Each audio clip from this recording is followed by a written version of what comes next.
So this is chapter 4, number 57. So our problem is determine the moment of this force F about an axis extending between A and C.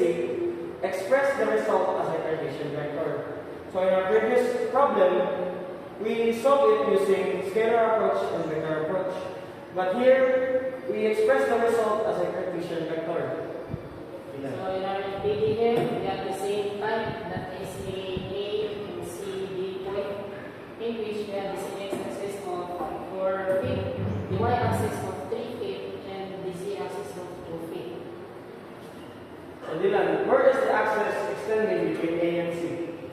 So, thank you, Panalusas. The axis that is extending at A and C is just right here. The point A to point C. This is the axis between A and C. In which that we write in our solution, that is the forces along C is equals to 4I plus 3J plus 0K. The value at our z-axis is 0 because we did not include these 2 feet, in which the 2 feet extends at point B.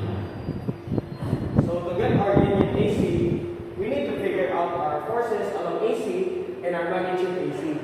So to get our forces along AC, all we have to do is forces along C minus forces along A.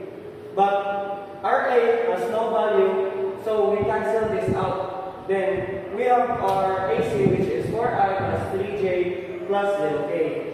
To get our magnitude AC, we should remember the formula square root of x squared plus y squared plus z squared. Then we should substitute this here. So 4 squared plus 3 squared plus 0 squared is equals to 5. Then we substitute this again in here, which is our AC and our magnitude AC. So 4I plus 3J plus 0K divided by 5. So we get the answer 0.8I plus 6I plus 0.6 plus 0K. So after we get that, we should figure out our forces along AB as well. As we see here again, our forces along AB is equals to forces along B minus forces along A. Our forces along A has no value again, so we need to cancel out the A, and we have the 4I plus 3J minus 2K. To get our moment AC, we already have our UAC times forces along AB and our forces along F. So we already got this. All we have to do is to make the matrix, then UAC, we put it here in the column. UAC, this is our column forces along AB, and this is our column forces along F. Getting moment AC, we draw the matrix, and then we do the method called cross product, in which we copy these two rows right here, the X and the Y axis, and once we copy it from this side, we then multiply it from its diagonal line, which here corresponds to the first row of the 0.8 to negative 3, 0.6 to 4, and 0 to 12. And then right here, you can see that the 4 to 0, 12 to 0.8, and negative 3 to 0.6. We should not forget that in doing the cross product method, the upper part is positive and the bottom part is negative. So,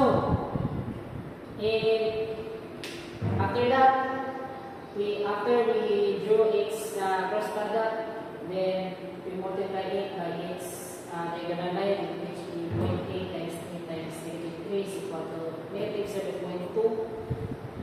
Negative 0.6 times negative 2 and times 4 is equal to negative 4.8, and 0 times 4 times 12 is 0. Then right here, the bottom part is negative, so we multiply it as negative 4 times positive